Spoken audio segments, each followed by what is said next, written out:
Hey, what's going on, everybody? Welcome back in to It's All Connected, the Marvel, DC, Star Wars recap show here on the Illuminerdi. I am Bryce West, a writer and editor for the Illuminerdi.com, and this is my co-host.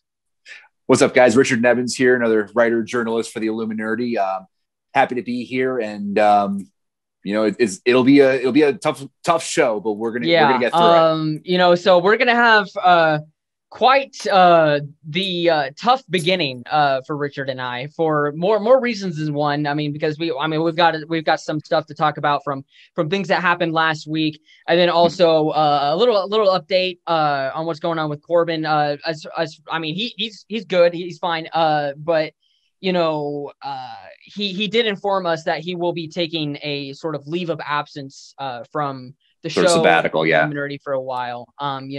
So Corbin is just dealing with some personal stuff right now, and that is more important. And so as far as we know, that Corbin, he's going to be fine. Everything's good. He just needs to kind of step back from the spotlight for a little bit. And deal with some stuff behind the scenes. For the indefinite future, it's going to be me and Richard. Just kind of trucking along. We still want to give you guys the best show possible. Despite these unfortunate circumstances.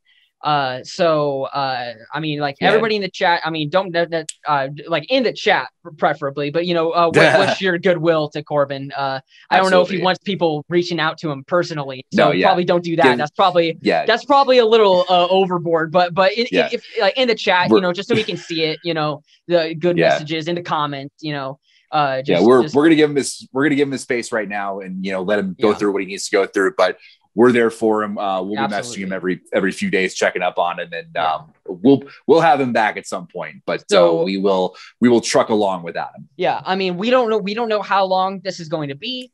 And I don't think he really does either. So it could be a shorter period of time than we think it is, but then it also could be a fairly long period of time. So we'll find out when we find out. Essentially. I think we'll try to keep you all posted on that, because I know that the people watching the show, we have built a small fan base here. Obviously this isn't one of the most popular shows on the Illuminerdi right now. That's also because that we haven't been doing live streams. We've been doing premieres, which we do hope to be starting up here soon. We will keep you guys posted on that as well.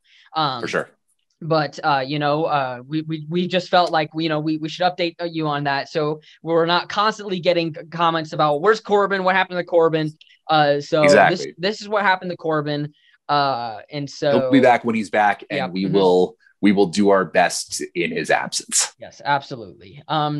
This week alone, within about a 6-hour time span, we have the release of Bryce's background with Zack Snyder's Justice League. Is the date on there? Finally debuting. March 18th. Yep.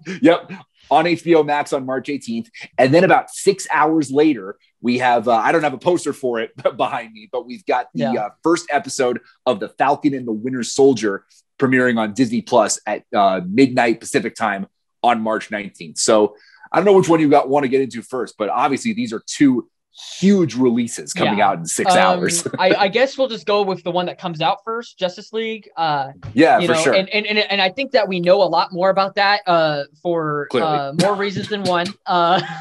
Did we talk about?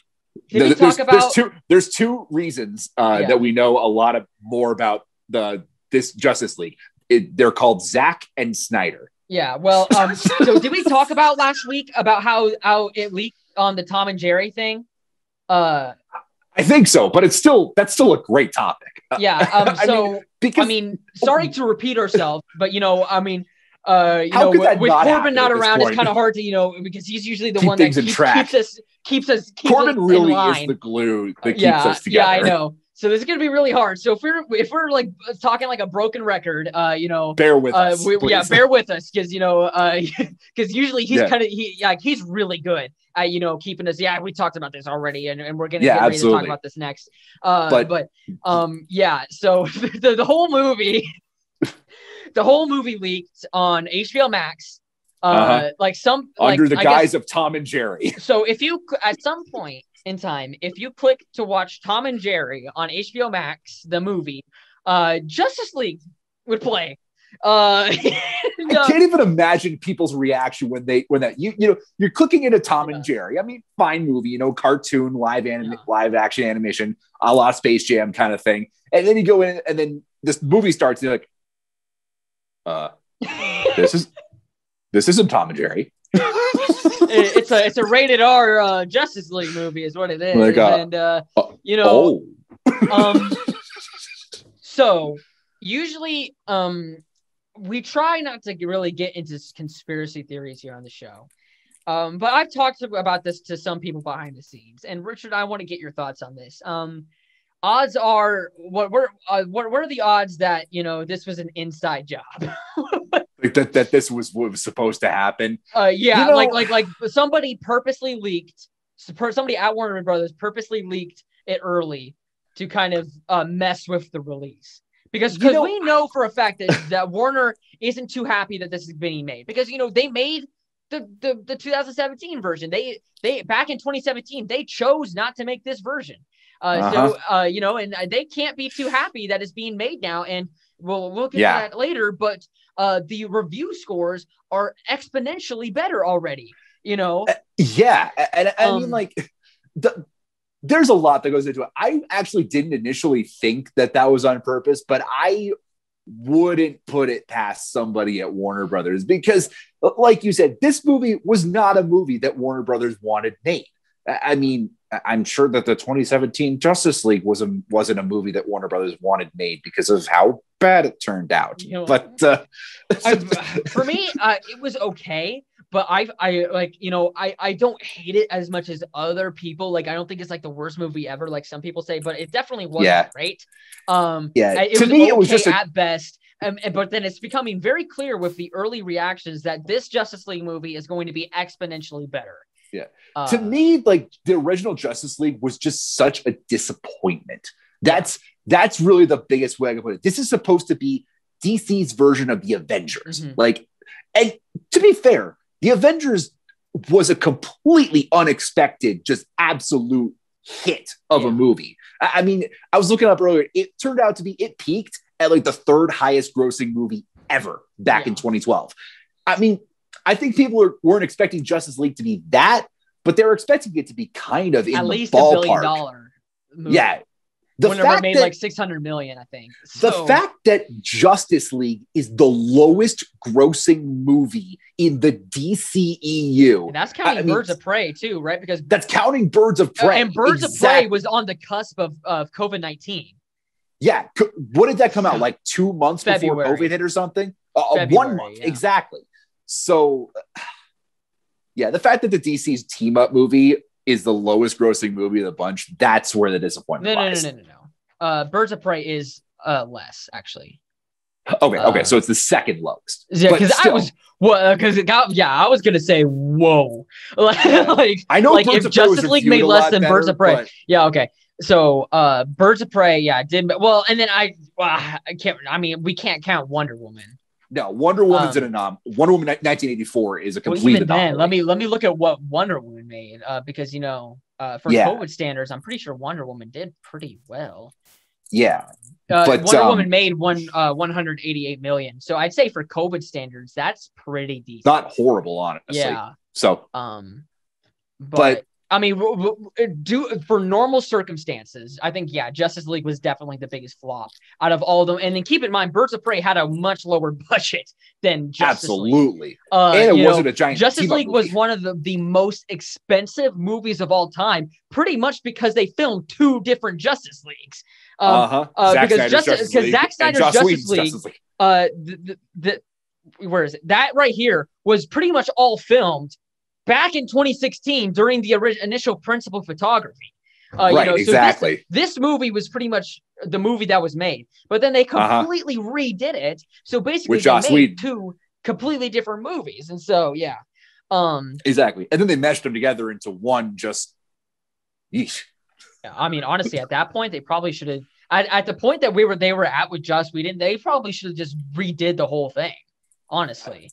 Because seriously. I think I did the math, and something like only 12 minutes of the original Justice League was Zack Snyder's stuff. Yeah. And then just as a quick thing too, before we move on to like back to the Snyder cut, I remember too, Justice League came out 2 weeks after Thor Ragnarok, which is easily to me my favorite Thor movie. Well, and that was another surprise hit too. Exactly. Because the first two Thors were pretty okay at best, but then Thor Ragnarok just kind of broke the scale. Oh yeah, Thor Ragnarok is almost in my top 5 MCU movies. Probably in mine. Probably definitively in mine. You know, it's pretty close for me, but I still one of my favorite movies of the MCU by far. For sure. Yeah, I can't wait for Love and Thunder as well. I mean, that's just gonna be awesome. Me neither. Yeah. Give me more Taika. Yeah, for sure. But And you know, it's funny, like that's just as a quick side note. That's the thing about Marvel is you don't hear people calling for the Russo cut or the Waititi cut or even the because they trust their directors and they just let them make the damn movie instead of coming in halfway through or I don't know, whenever the movie's basically already shot. And then just go, actually, we're going to completely redo this. You know, we do see that kind of with Star Wars. Yikes. You know, with Solo. But yeah, for sure. But you know, you don't see that with Marvel. The MCU has an incredible track record in that department. Well, I mean, they respect their talent. They respect their directors. They let their people do their jobs. Marvel is telling a story while Warner Brothers is making a quick penny. That's pretty much, That's pretty much the story behind it. Pretty much. And so I think that's the difference between the two studios. You know, I feel like if they had actually let Zack finish and let Zack do what his vision was, I think that we would have had a much more cohesive story. Yeah. And, you know, I think that we would actually pretty enjoy the DCEU right now. But you know, but especially since Snyder's been involved in so much of it. You know, after a couple of hiccups, which I'm not even sure were still his fault either. I mean, Batman versus Superman, you can use that for an example. That's got like a 28% on Rotten Tomatoes. Like it or not, you know, the movie wasn't, you know, that well received. You know, I mean, diehard Snyder fans obviously loved it because, you know, they're diehard Snyder fans, right? But I think the general public, the general audience didn't like it as much. But then the rated R Ultimate Edition, the other cut, surprise of Batman vs Superman, the longer rated R cut was better. Exactly. You know, and it felt shorter too. It was a 3-hour movie, and it felt shorter than the monotonous theatrical cut that was Batman versus Superman. So, and I think the original cut was only 2.5 hours instead of 3. So it wasn't like they added a ton of stuff on. Well, it's not like this where it's not like a the Snyder completely different cut. movie. Yeah, no, which like a double I am excited movie. for. I am excited that there's going to be a lot of new stuff there. I mean, like whether or not we know about it or not, that's a different thing already, you know, because exactly. As we know, as we've talked about on the show, and as I've complained, you know, we pretty much know everything that's going to happen in this movie. Joe and I we talked about it. You know, Joe Deckelmeyer, editor, basically like the editor-in-chief of the Illuminerdi. Unfortunately, neither of us were able to watch it. I was kind of hoping that one of us would, but that this wasn't able to pan out. I wouldn't. So we probably should have said that earlier. Anyway. We haven't seen the movie, so we don't know any. But the only thing that we have seen is I've seen the first episode of Falcon and the Winter Soldier, which I got to do for the press event. Right. But, well, that's in the title and thumbnail, Richard. So. Oh yeah, right. I got another great thumbnail coming this week. Yeah. But I'm gonna have to change my Twitter bio. Yeah. But man, I love making those. But those are good. What was that? Oh, Joe and I were talking about it. He basically spoils the ending. But he didn't because I already knew it. You know, pretty much. Exactly. So he basically tells me how the movie ends, but I already knew. So it's just like, yep, that sounds right. That's pretty much what I already heard. At this point, I don't think Joe can actually spoil anything because Zack Snyder is doing all the spoiling. Well, and the movie is and basically some of the general audience has already seen it. If you watch Tom and Jerry at the right time, you got lucky. Yeah, right. Man, if I were one of those people, I wish I was, honestly. I mean, I obviously still support the official release, Yeah, me too. But I mean, because we're not like evil. At this point, I'm just more curious about it than anything. Like, sure. I mean, it got a great rating on Rotten Tomatoes. I think it was like a 74%. Yeah, which if it sticks, that's certified fresh. I mean, that's a pretty good score. And for Rotten Tomatoes, the people who are paid by Disney to make bad reviews for DC movies, right? That's a joke, by the way. Yes, we're kidding. But no, it only came behind the first Wonder Woman, Shazam, and I think maybe Birds of Prey, but it was pretty close. Rating wise, what about Aquaman? Yeah, actually, I wrote something up on it earlier. I'm looking it up. Give me 2 seconds. Okay. I'll find it. I'll look with you. Just yeah, but I know that the Snyder Cut came in at a 74% on Rotten Tomatoes, which is honestly pretty good. Here we go. I got it. So Wonder Woman was 93, Shazam was 90, Birds of Prey was 78, and Justice League was 74. Aquaman was the next one at 65. Yeah. Huh. I didn't expect that. So, yeah. So, I mean, to be honestly, for the DCEU, there's only 3 movies that are actually under 50% on Rotten Tomatoes, which Justice League, Batman v Superman, and Suicide Squad. Yeah. Which those are the ones that kind of kicked it off, though. And that's why, why they made all of these changes. Those all came out within 2 years of each other. Exactly. But the thing is that I don't know. I mean, obviously, Justice League wasn't one of those movies that needed to be changed. It's the problem because, I mean, I feel like, back in 2017, I was like, things need to be changed. But looking at the review scores for this new Justice League, Zack Snyder's Justice League, it's just like where would we be at right now if we had just kept going? Yeah. The thing I think I want to do is, I mean, I don't actually really want to do this, but I feel like I have to just to compare them. I want to see the 2017 Justice League, which I just watched for the first time this summer. And then I want to watch it maybe the day before I do Snyder's Justice League, see how they actually compare. I just recently not watched it, it was about whenever HBO Max came out. So I guess, time flies. So I guess maybe it was, but, but I still feel like I have it fresh in my brain. So I don't know if I'm going to do that. What I am going to attempt to do, probably not going to be able to make it happen, is within this week, watch Man of Steel, Batman vs. Superman, the real one, the ultimate cut.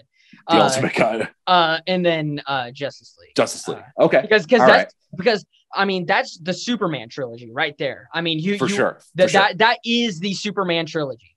And that's pretty much the Superman trilogy we're going to get with Henry Cavill. Yeah, it seems unless anything changes, I doubt we're going to see Henry Cavill as Superman for a while, which is kind of a shame, to be honest. Definitely not in a solo film. Absolutely. I think it still is within the realm of possibility that he could show up in some sort of cameo thing. Yeah, maybe later. Shazam 2, but we'll see. Or Black Adam would be so cool. I know The Rock is campaigning for it. Yeah, for sure. I love The Rock, so I hope The Rock does a good job. No, I mean, he's basically the one doing that movie too, right? He's like a producer on there, so pretty much. He's pretty in with the Black Adam. He's all in with Black Adam. So I mean, it's cool to see him so committed to the character, though. I mean, that gives me high hopes for the movie. Which the only thing that kills my disappointment for is having The Rock play the Thing. Oh, you want The Rock to play the Thing? Not even just for not Dwayne Johnson playing the Thing, The Rock playing the Thing, just for the hilarity of it. So we mentioned Fantastic Four now, so I need to decide. Oh God, you can just go ahead and do it. Get Fantastic Four in the thumbnail. Yeah, we don't have any Fantastic Four news this week, unfortunately.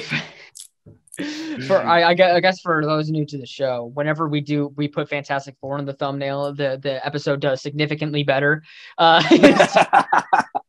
Even if we don't talk about it at all. Yeah. Right now. So no, I usually don't put Fantastic Four in the thumbnail if we don't talk. I mean, you remember maybe it was last episode I talked about I'll just put Reed Richards like super small in the corner. Yeah. So I actually did do that. So if you want to go back and try and find him, I have to check that out now. Yeah.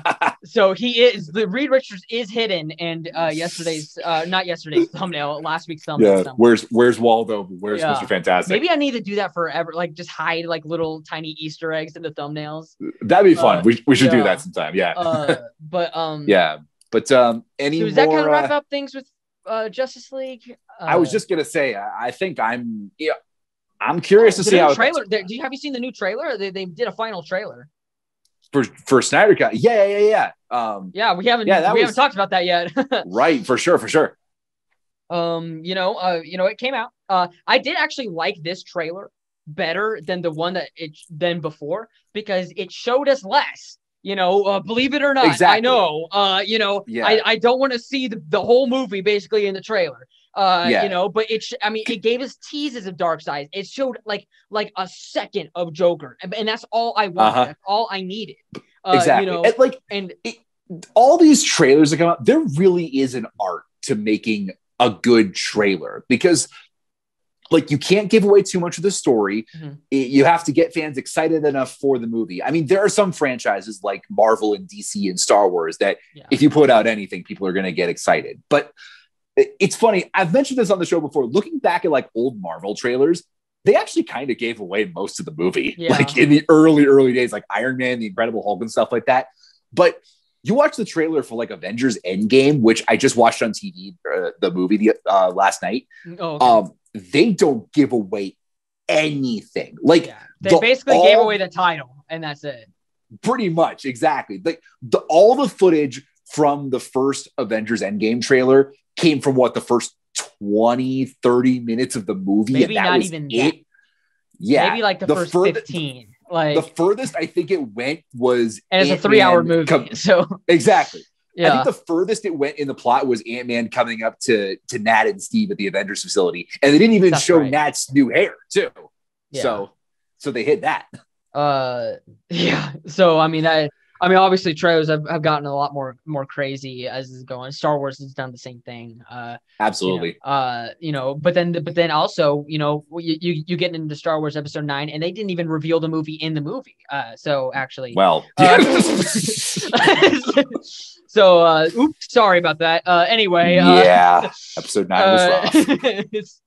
Anyway, I can't get too much further into that because then we'll just start talking about that again. But anyway, back to that trailer. I really did enjoy this final trailer. I wish that this was just the trailer that we got.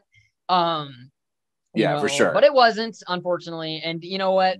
We would have known about that stuff regardless. Because we've seen it on social media. So considering Snyder's track record, we would have known about it. Yeah. So but overall, I definitely I enjoyed it a lot more. I like seeing less in my trailers, because I want to go in and experience the movie. I don't want to experience the trailer and go, yeah, I saw that in the trailer, saw that in the trailer, saw that in the trailer. Exactly. Like one example I was thinking about on the Marvel side was the second Civil War trailer, which the first one really didn't give away that much. But the second full trailer was the first moment that MCU fans saw Spider-Man in the MCU. And that's about as big of a moment as I want to see in that trailer. Because, obviously we knew Spider-Man was going to be in the movie, so they have to show a little bit of him to get fans pumped. They did a damn good job with that. It was my wallpaper for a while. Yeah, me too. Yeah. But they only showed 3 seconds of Spider-Man before the movie came out. Yeah, everyone. Exactly. They even cut him out whenever they're running against each other. They cut him. Yeah, exactly. He wasn't even in both teams running at each other. Mm-hmm, yeah. So they showed as little Spider-Man as possible. So, which was and that left more to experience in the movie. So exactly. He was only in the movie for 10-15 minutes and it was still great. Yeah, absolutely. So I think less is more definitely within the trailers. Yeah. So, and I guess does that make a good segue to go into our Marvel stuff then? I feel like we've been doing DC long enough, and I feel like the fans, they see the thumbnail, they see the title, I think they're, is your social media embargo up? Like, are you able to say stuff? A little bit. I mean, obviously, I'm not going to go into spoiler territory. Right, of course, yes. That's just not me. Yeah. Yeah. I think you'd get in big trouble if you did. So. I wouldn't be here next episode. Yeah. And then it would be the Bryce show. Yeah. And now, given I had an incredibly busy weekend, so I only got to watch it Falcon once. And the Winter Soldier. Yes, Falcon and the Winter Soldier. We're moving on. So the Falcon and the Winter Soldier, the first episode premieres on Friday, about 6 hours after the Snyder Cut debuts. I watched the first episode as part of the press tour. We're in for a good show. I mean, honestly, the thing that I really liked actually about this first episode was that it really only focuses in mostly on Bucky and Sam. Like, that's mostly where the story lies. I think it was between like 45 and 50 minutes long, which is going to be about as long as all these episodes are going to be. But it mostly just focused on what Sam and Bucky have been doing since the blip, since Steve left, retired and everything. But we get a lot of backstory on them, which is awesome. I mean, this is going to be the most in-depth we've ever seen on both Sam and Bucky. And then the tease we get at the very end of the episode is something really good. Like, it's going to set up some good stuff. So we're in for something really good with this series. And I've only seen one episode. Yeah, I mean, for sure. I mean, I definitely can't wait for it. Before we saw the first trailer of Wanda Vision, Falcon and the Winter Soldier was my highest anticipated Disney Plus show that they had announced up until that point. Me too. So I am definitely excited to finally be getting it this week, considering we're supposed to get it last year. So we're finally getting to Falcon and the Winter Soldier. And I'm sure they're excited for us to finally see it as well, because their shooting got shut down for COVID about a year ago. For months and months and months, and they finally were able to get back and finish it. It was actually about a year ago that it shut down initially. Yeah. So I mean, we're finally now getting Falcon and the Winter Soldier, and I could not be more excited. I haven't seen it. I'm not as cool as Richard. But maybe one of these days I'll get to make a really weird Bryce thumbname. And Bryce has seen ... We'll get you in on that. Maybe one of the DC projects coming up. Yeah, for sure. I was kind of hoping it'd be this one, but you and Corbin will get to see like the Suicide Squad or something, and then you guys will get to that'd do be that. awesome. Oh, that'd be so cool. Right. But or Titans, I would love to do that as well. For sure. But yeah, I was hoping we could get something worked out with Justice League, but I think timing just didn't work out. I mean, we had kind of talked about trying to do it, but it didn't pan out. Yeah, it just didn't pan out. But yeah, I am so excited for Falcon. This show looks absolutely hilarious. Am I correct in saying that? Like, what's funny actually is that, I mean, there were some funny moments in the first episode, but I think it's only going to ramp up in later episodes. Like the couple. I mean, it seems like. I don't want you to comment on this because you're probably sure. There's definitely spoilers there, but it definitely seems to be a very somber first episode. There's definitely some elements of that in there, but and also especially with the theories going up, which I won't mention because I don't want you to say something and then for sure. Which honestly, those theories, I'm actually still not sure myself, so I'm not gonna put out my own thoughts on it yet. All right. Well, I think we'll keep it there then. But and then also we got the first two clips from the show too last week. I haven't seen those. I don't think. But if you want to go into them, go right on ahead. There's just a couple short clips. Be careful. I won't say if they're from episode 1 or not. But we get Sam and Bucky talking. They're at some kind of airport thing, and they're talking about what they're going up against. And Sam has this whole thing about the big three that they always go up against, which is androids, aliens, and wizards. Oh, yeah. And they get into that whole argument. Yeah. And then it's like Doctor Strange is a sorcerer. A sorcerer is a wizard without a hat. Yeah. So that's going to be hilarious. And then we get a little more extended version of that scene where they're in the plane when Falcon Oh, okay. Jumps out of it. Well, yeah, whenever you said extended version of that scene, it was like, are we gonna know what you're talking about? No. Okay, the scene from the first trailer, couple of trailers. Yeah. Exactly. So again, these are clips that have been released from Disney Plus. So this isn't, this isn't spoilery at all. Yeah, as long as you've seen the clips. But the one where Sam's going, so what's the plan? So no plan. Yeah. And then Falcon jumps out. Oh man, I mean, I absolutely love the banter between those two in the movies. I can't wait to see it in this, and I can't wait to see Sam's journey to becoming Captain America, because we know they can't really hide that from us. I mean, they've been trying, but the toys have already leaked that say Captain America on the side. So yeah, exactly. But that's the great thing about Marvel, like Marvel's spoiling stuff rather than like DC spoiling stuff, is we still don't know a lot of like how Sam is going to end up being Captain America. We know we've known for almost 2 years that Steve gave Sam the shield at the end of Endgame.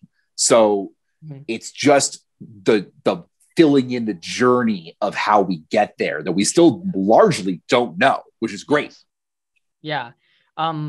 Regardless, I am unbelievably excited for Me too. Falcon and the Winter Soldier. I think it is going to be a great ride. It's a little bit shorter, only 6 episodes as compared to Wanda Vision's 9.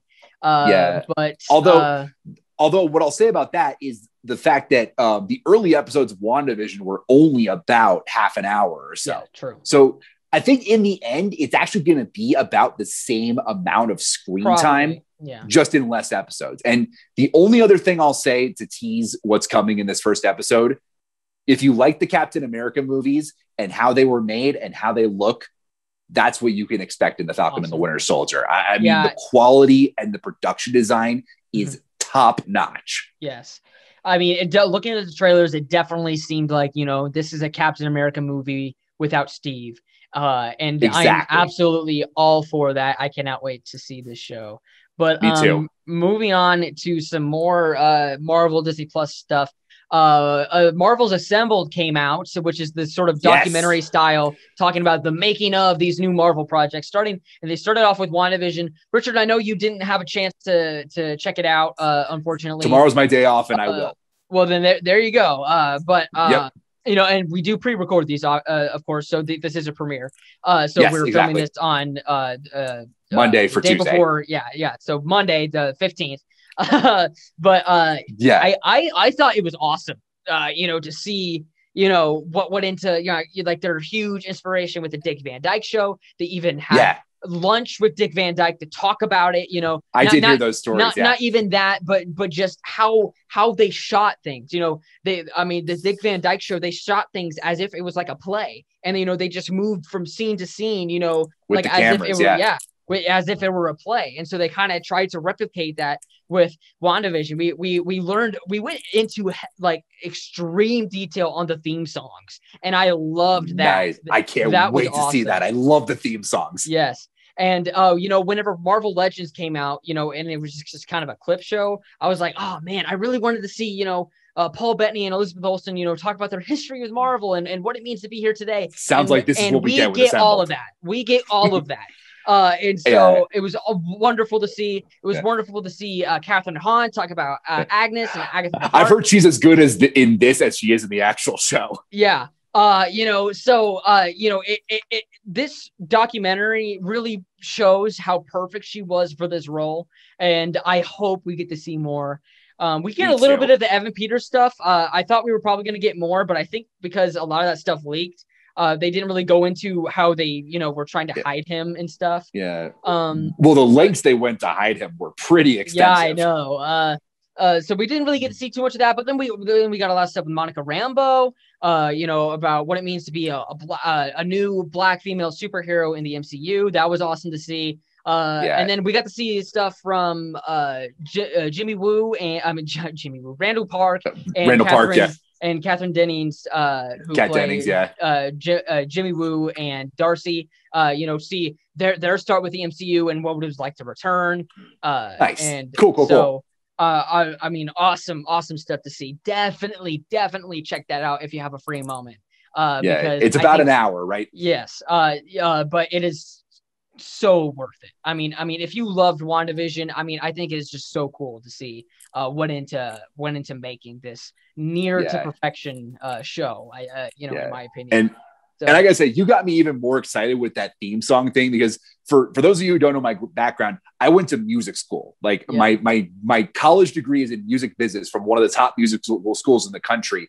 And actually, a guy who tutored me is actually in the credits of WandaVision. He helped work on the Catherine Hahn, Agatha All Along song. Oh my gosh. How have you not mentioned this already? Holy cow. That's awesome. I know. It was crazy. I saw his name in the credits as I was doing an article on that. And I was like, holy crap, I know that guy. That is awesome, man. Yeah. That's sweet. Yeah. So shout out to that guy. Jordan Siegel. Yeah, I was gonna say you want to shout up, like say it, say what it is, but yeah. He helped work on a lot of the organizational part for some of the orchestration and stuff for that song. And graduated Berklee College of Music, fantastic music school, one of the top music schools in the country. But I can't wait to get into the theme song stuff now that you mentioned it. And they go in depth. So yeah, you are going to love that. Yeah.